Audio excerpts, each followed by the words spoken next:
इस देश में 10 लोकसभा के चुनाव हुए, 10 लोकसभा के चुनाव हुए। 84 के बाद 10-10 लोकसभा के चुनाव होने के बावजूद भी कांग्रेस 250 के आंकड़े को छू नहीं पाई है।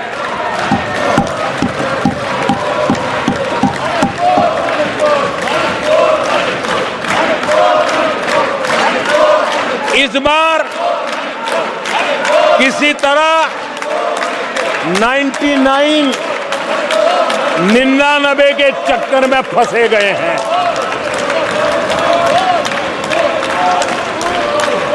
आदरणीय सभापति जी, मुझे एक किस्सा याद आता है।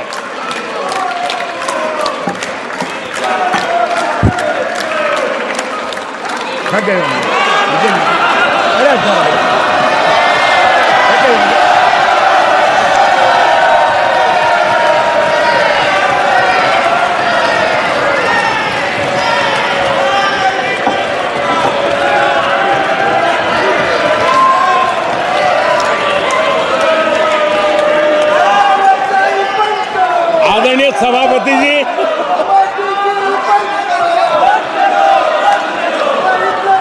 मुझे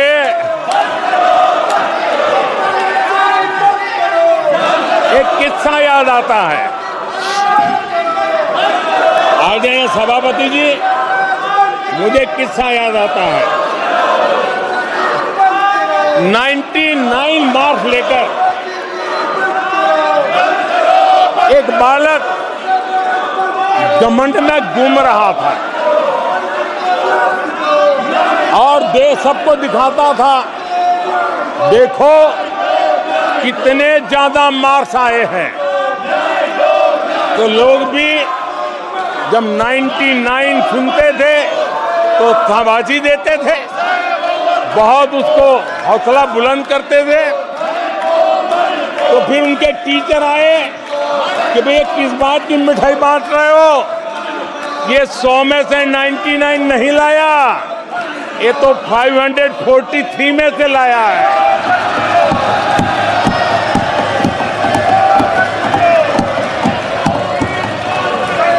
अब उस बालक बुद्धि को कौन समझाए कि तुमने फेल होने का वर्ल्ड रिकॉर्ड बना दिया है।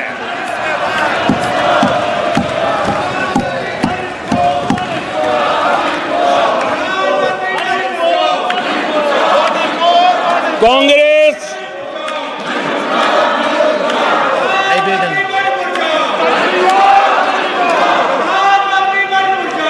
आदरणीय सभापति जी, कांग्रेस के नेताओं के बयानों में ये बयानबाजी ने शोले फिल्म को भी पीछे छोड़ दिया है।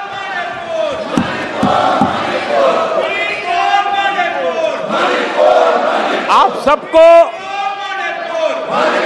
शोले फिल्म की वो मौसी जी याद होगी।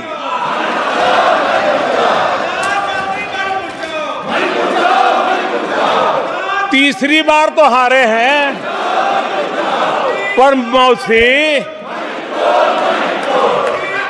ये बात तो सही है, तीसरी बारी तो हारे हैं, पर मौसी मोरल विक्ट्री तो है ना। आदरणीय सभापति जी,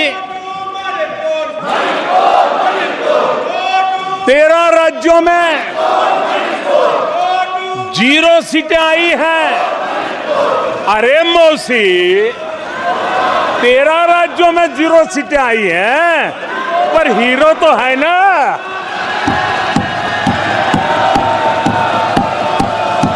आदरणीय सभापति जी,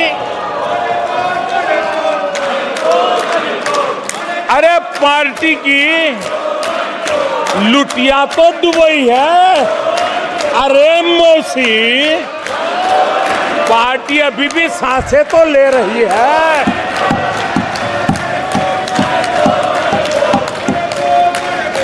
मैं कांग्रेस के लोगों को कहूंगा, जनादेश को फर्जी जीत के जश्न में मत दबाओ। जनादेश को फर्जी जीत के नशे में मत दबाओ, जश्न में मत दबाओ। ईमानदारी से देशवासियों के जनादेश को जरा समझने की कोशिश करो, उसे स्वीकार करो।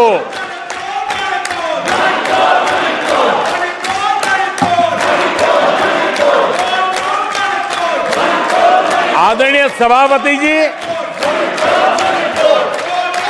मुझे नहीं पता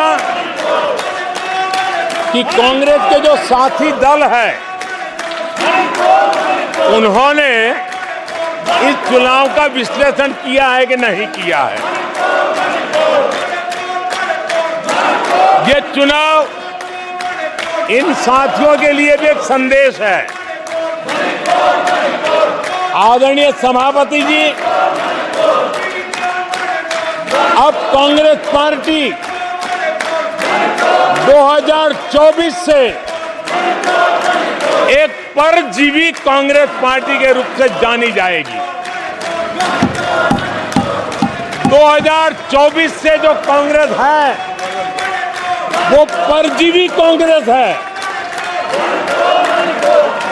और परजीवी वो होता है जो जिस शरीर पर उस शरीर के साथ रहता है, ये परजीवी उसी को ही खाता है। कांग्रेस भी जिस पार्टी के साथ गठबंधन करती है उसी के वोट खा जाती है, और अपनी सहयोगी पार्टी की कीमत पर वो फलती फूलती है। और इसलिए कांग्रेस परजीवी कांग्रेस बन चुकी है।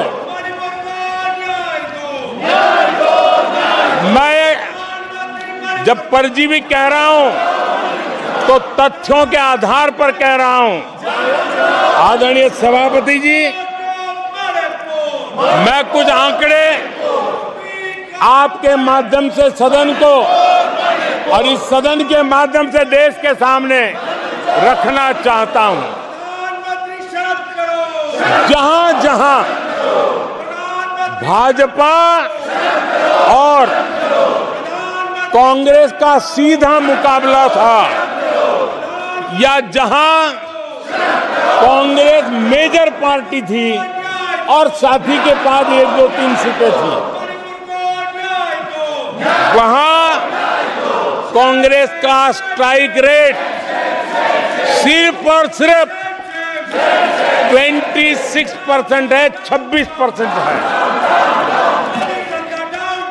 लेकिन जहां किसी का पल्लू पकड़ करके चलते थे, जहां वो जूनियर पार्टनर थे, किसी दल ने उनको कुछ दे दिया मौका, ऐसे राज्यों में कांग्रेस जहां जूनियर पार्टनर थी उनका स्ट्राइक रेट 50% है, और कांग्रेस की 99 सीटों में से ज्यादातर सीटें उनके सहयोगियों ने उनको जिताया है। और इसलिए मैं कहता हूं ये परजीवी कांग्रेस है। 16 राज्यों में जहां कांग्रेस अकेले लड़ी, वहां उसका वोट शेयर इस चुनाव में गिर चुका है। आदरणीय सभापति जी, गुजरात, छत्तीसगढ़ और मध्य प्रदेश, इन 3 राज्यों में जहां कांग्रेस अपने दम पर लड़ी और 64 में से 64 में से सिर्फ 2 सीट जीत पाई है, 64 में से 2। इसका साफ मतलब है कि इस चुनाव में कांग्रेस पूरी तरह परजीवी बन चुकी और अपने सहयोगी दलों के कंधे पर उन्होंने चढ़ करके ये सीटों का आंकड़ा बढ़ाया है। अगर कांग्रेस ने अपने सहयोगियों के जो वोट खाए हैं वो अगर न खाए होते तो लोकसभा में उनके लिए इतनी सीटें जीत पाना भी बहुत मुश्किल था।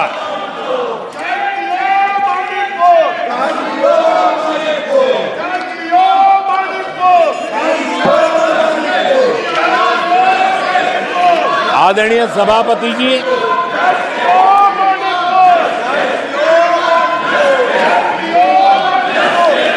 ऐसे समय एक अवसर आया, देश ने विकास के रास्ते को चुना है, देश ने विकसित भारत के सपने को साकार करने का मन बना लिया है। तब भारत को एकजुट होकर समृद्धि का नया सफर तय करना है। ऐसे समय ये देश का दुर्भाग्य है कि हिंदुस्तान में 6 दशक तक राज करने वाली कांग्रेस पार्टी अराजकता फैलाने में जुटी हुई है। ये दक्षिण में जाकर उत्तर के लोगों के खिलाफ बोलते हैं, ये उत्तर में जाकर के पश्चिम के खिलाफ जहर उगलते हैं, पश्चिम के लोगों के खिलाफ बोलते हैं, महापुरुषों के खिलाफ बोलते हैं। इन्होंने भाषा के आधार पर बांटने की हर कोशिश की है। जिन नेताओं ने देश के हिस्से को भारत से अलग करने की वकालत की थी, उनको संसद की टिकट देने तक का दुर्भाग्य हमें देखना पड़ा, जो कांग्रेस पार्टी ने पाप किया। कांग्रेस पार्टी खुलेआम एक जाति को दूसरी जाति के खिलाफ लड़ाने के लिए रोज नई नैरेटिव कर रही है, नए अफवाहें फैला रही है। आदरणीय सभापति जी, देश के एक हिस्से के लोगों को हीन बताने की प्रवृत्ति का भी कांग्रेस के लोग बढ़ावा दे रहे हैं। आदरणीय सभापति जी, कांग्रेस देश में आर्थिक अराजकता फैलाने की दिशा में भी सोची समझी चाल चल रही है। चुनाव के दौरान जो बातें की गई, राज्यों में, उनके राज्यों में जिस प्रकार से आर्थिक कदम ये उठा रहे हैं, ये वो रास्ता आर्थिक अराजकता की तरफ देश को घसीटने वाला है। उनके राज्य देश पर आर्थिक बोझ बन जाए, ये खेल जानबूझ करके खेला जा रहा है। मंचों से साफ साफ घोषणा की गई, अगर इनके मन का परिणाम नहीं आया, 4 जून को देश में आग लगा दी जाएगी, लोग इकट्ठे होंगे, अराजकता फैलाएंगे। ये अधिकृत रूप से आह्वान किए गए। ये अराजकता फैलाना इनका मकसद है। भारत की लोकतांत्रिक प्रक्रिया को सवालों के घेरे में लाकर अराजकता फैलाने का प्रयास किया गया है। सीएए को लेकर जो अराजकता फैलाई गई, देश के लोगों में गुमराह करने का जो खेल खेला गया, पूरी इकोसिस्टम इस बात को बल देती रही ताकि उनके राजनीतिक मकसद पूरे हो। आदरणीय सभापति जी, देश को दंगों में झोंकने के भी कुत्सित प्रयास पूरे देश ने देखे हैं। आदरणीय सभापति जी,